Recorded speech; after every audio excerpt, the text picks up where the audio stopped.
Famous. அதனால இவருக்கு south கொரியாவையும் தாண்டி உலகத்தை சுத்தி நிறைய ஃபேன்ஸ் இருக்காங்க. அவங்க பேண்ட்ல ரிலீஸ் ஆன டு கூல் ஃபார் ஸ்கூல் அப்புறம் பாய் இன் லவ் இந்த 2 சிங்கிளும் பயங்கர ஹிட் ஆனதுக்கு காரணமே வி தான். சவுத் கொரியா மியூசிக் இண்டஸ்ட்ரியில இருந்து வந்து இன்னைக்கு உலகம் ஃபுல்லா ஃபேமஸ் ஆயிட்டாங்க.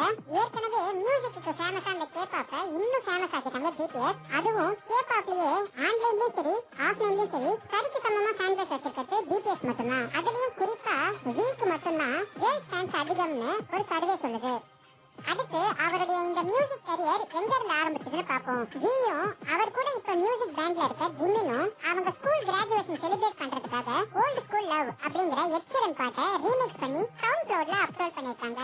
இங்கதான் வி அவருடைய கரியரை ஸ்டார்ட் பண்றாரு. வி 2011லயே பேங்டன் பாய்ஸ்ல ஜாயின் பண்ண போயிட்டாரு. ஆனா அவர் பேங்டன் பாய்ஸ்ல ஒரு மெம்பர் அப்படின்னு 2013 வரைக்கும் அபிஷியலா சொல்லாமலே இருந்தாங்க. அப்பவே கேபாப்ல வெளிவந்த ஹோல்ட் மீ டைட் அப்படிங்கிற பாட்டுக்கு கோ ரைட்டர் அண்ட் கோ ப்ரொடியூசரா இவர் தான் இருந்திருக்காரு. அது மட்டும் இல்லாம ஃபன் பாய்ஸ் அப்படிங்கிற ஒரு பாட்டுக்கு கோ ப்ரொடியூசராவும் இருந்திருக்காரு. இவருடைய மெலடியும் ஜங்கோக்கோட ஒரிஜினல் லிரிக்ஸ்ல வெளிவந்த சிக்மா அப்படிங்கிற பாட்டு கான் மியூசிக் சார்ட்ல 26வது இடத்தையும் பில்போர்டு வேர்ல்ட் டிஜிட்டல் சிங்கர்ஸ் சார்ட்ல 10வது இடத்தையும் பிடிச்சது. வி BTSக்கு வந்து ஃபேன்ஸ் சேர்க்கறதுக்கு முன்னாடியே அவர் எப்போ நிறைய பேருக்கு தெரிய வந்தாருன்னு பாத்தீங்கன்னா சம்ஒன் லைக் யூ அப்படிங்கிற ஒரு பாட்டுக்கு கவர் வீடியோ பண்ணும்போது தான் அவர் நிறைய பேருக்கு தெரிய வந்தாரு. Melon Music Award, Golden Disc Award, Seoul Music அவார்ட்னு நிறைய அவார்ட் வாங்கிருக்காங்க. சிங்கிங் டான்சிங்லாம் தாண்டி ஆக்டிங்லயும் இறங்கிட்டாரு வி. 2014ல ஒரு ஹிஸ்டாரிக்கல் டிராமா நடிச்சிருக்காரு. அதோடைய பேரு தி போயட் வாரியர் யூத். அந்த டிராமால வர மெயின் சவுண்ட் ட்ராக்கும் கிம் தான் போட்டிருக்காரு. இப்போதைக்கு கேபாப்லயே ரொம்ப ஃபேமஸான ஒரு ஆர்டிஸ்ட் யாருன்னு பாத்தீங்கன்னா அந்த பெருமையும் BTSல இருக்க விக்கு தான் போய் சேரும்.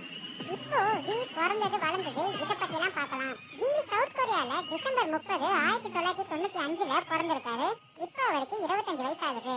கிம்க்கு ஒரு தம்பி இருக்காரு. அவருடைய பேரு கிம் ஜோங் யூ. அப்புறம் ஒரு தங்கச்சி இருக்காங்க. அவங்களுடைய பேரு கிம் யோங் ஜின். வி வந்து ஒரு விவசாய குடும்பத்தை சேர்ந்தவரு. அவருடைய அப்பா ஒரு விவசாயி. வியோட பேரண்ட்ஸுக்கும் அவரை ரொம்ப ரொம்ப பிடிக்கும். ஆனா அவங்க 2 பேருமே வேலைக்கு போயிட்டு இருந்ததுனால அவங்களால வி கூட அதிக நேரம் டைம் ஸ்பெண்ட் பண்ண முடியல. இதனால வி வந்து அதிகபட்சம் அவருடைய பாட்டியால தான் வளர்க்கப்படுறாரு. வி சின்ன வயசுல இருக்கும்போது அவரும் அவருடைய அப்பா மாதிரி ஒரு ஃபார்மரா தான் ஆவேன் அப்படின்னு நினைச்சிட்டு இருந்திருக்காரு. ஆனா இப்போ அவர் இருக்க இடத்த பத்தி அவர் அப்ப யோசிச்சு கூட பார்த்தது கிடையாது. ஆனா இது எல்லாமே அவரு சாக்ஸோபோன் வாசிக்க ஆரம்பிச்சதுக்கு அப்புறம் தானாவே மாற தொடங்குது. வி எந்த ஒரு முடிவு எடுத்தாலுமே அதுக்கு வியோட அப்பா பக்கபலமா நின்னாரு. இதுக்கப்புறம் பாட்டு பாட இன்ட்ரெஸ்ட் வந்து பாடவும் கத்துக்கிட்டாரு. வி பாட தெரிஞ்சவனுக்கு கண்டிப்பா ஆடவும் தெரிஞ்சிருக்கணும் அப்படின்னு சொல்லி டான்ஸையும் கத்துக்கிறாரு. வி பிகிட் என்டர்டைன்மெண்ட்ல நடக்கிற ஆடிஷனுக்கு தன்னோட ஃப்ரெண்ட்ஸை என்கரேஜ் பண்ணலாம்னு போன விக்கு பிகிட் என்டர்டைன்மெண்ட் டீம்ல இருந்த ஒரு மெம்பரால அவருக்கும் ஆடிஷனுக்கு சான்ஸ் கிடைக்குது. தன்னோட அப்பா கிட்ட இருந்து பர்மிஷன் வாங்கிட்டு அந்த ஆடிஷன்ல போய் கலந்துக்கிறாரு வி. ஆனா யாருமே எதிர்பார்க்காத விதமா சவுத் கொரியா டேகோ அப்படிங்கிற இடத்துல இருந்து வி மட்டும்தான் ஆடிஷன்ல செலக்ட் ஆனாரு. இது மூலமா தான் பிகிட் என்டர்டைன்மெண்ட் உள்ள ஒரு ட்ரெயினியா நுழையிறாரு வி. அதுக்கப்புறம் BTS பேண்ட்லயும் சக்சஸ்ஃபுல்லா ஜாயின் பண்ணிடுறாரு.